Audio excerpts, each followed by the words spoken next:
Hey, Pastor Steve Waldron here today, New Life Pentecostal Church, Albany, Georgia.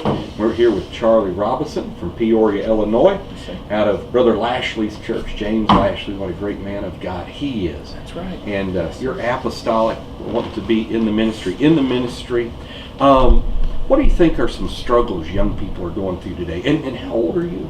I'm 19. 19. Yes, so sir. You're right in the midst of the battle. What are some struggles young people are going through today? I think one of the biggest struggles that a lot of young people have is to focus. Sometimes it may be hard to discern what's truly important to focus on, because there's a lot of people who are in public school or even in private school, they have the stress of wanting to make a name for themselves, wanting to be accepted, wanting to, really just get along with people. But I think once we realize that all things pass away and that if we can get our focus on the Word of God, get focused on how truly rich it is and how blessed we are to be able to have it, I think a lot of the other issues and problems will just kind of melt away. That's great. Now, did you go to a public high school? I did, yes sir. Now, how big was that high school? Depending on the year, anywhere between 2,100 and 2,400. So it was a large one. Yes, now, did sir, you have a lot of other apostolics there with you? No sir. We had a couple other people who would either be called apostolic or Pentecostal. Couldn't really tell.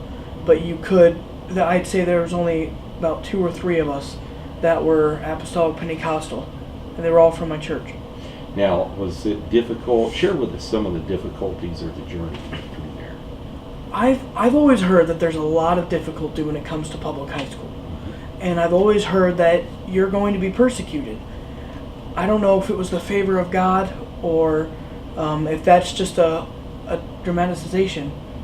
But high school wasn't bad for me. I stood in what I believed in, and maybe I didn't exemplify the Word of God in the best situations at all times. But what I did was I stood for what was right, and I wasn't going to relent to a lot of the temptation. And of course, for a while, they tried to get to see what I would do. They'd push my buttons. Oh, come on, go ahead. It's okay to cuss, or it doesn't matter if you wear shorts, or it doesn't really matter. But if you're consistent and if you continue to live by what you say, eventually people were so in awe at the fact that there's something different. They were so in awe, and in a sense, I don't believe it was me they were respecting, but they respected the fact that there was a difference about me. And that all came from God. And so just the fact that if you can consistently stand by what you say you believe in, people are going to eventually respect that you're going to live a life different than them. Well, that's exactly right. What advice would you give apostolic young people today? Just believe the Word of God. I mean, that's such a vague answer, but it can go down to the specifics. Study the Word of God first of all. You have to know it. You have to know what's in your heart. And I've always heard that prayer is a choice, and this is one of my struggles, making sure that I choose to pray, choose to read, because there are a lot of things going to try to get from my time. Try to get my focus, try to get my energy.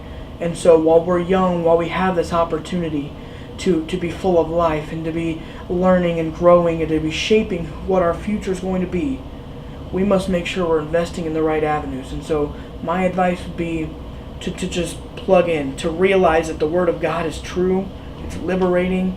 Don't waste time with whatever Hollywood or your friends try to get you to do.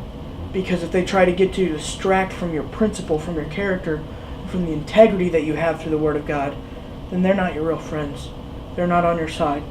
Stick to what's true. Stick to what's been proven true for 2,000 years. That's right. Now, how did you decide to go to Indiana Bible College? Well, I didn't. It wasn't anything I wanted to do for the longest of time. I wanted to go. I wanted to play football. I wanted to study medicine.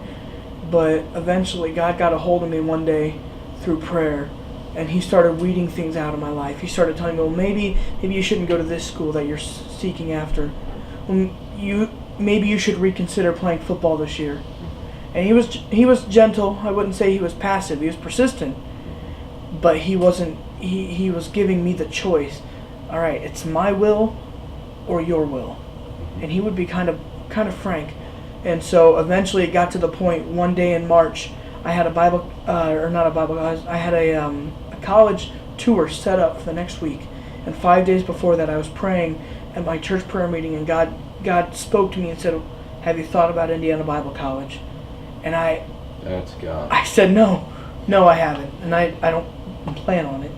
But we wrestled, and I relented, and the moment I walked into that, I rescheduled the college tour for Indiana Bible College. So 5 days later, I was in the campus. The moment I walked in, the presence of God was there. The people were genuine. The atmosphere was so welcoming that I decided that day, I have no other place right now than I'd rather be than to go. Ultimately, it wasn't the campus. It wasn't Indiana Bible College. But what I was coming face to face with was the next step of my life to follow the will of God. Amen. That's awesome. Well, next generation apostolic leaders. We love Brother Charlie Robison. God bless you. Keep living for Jesus. God bless.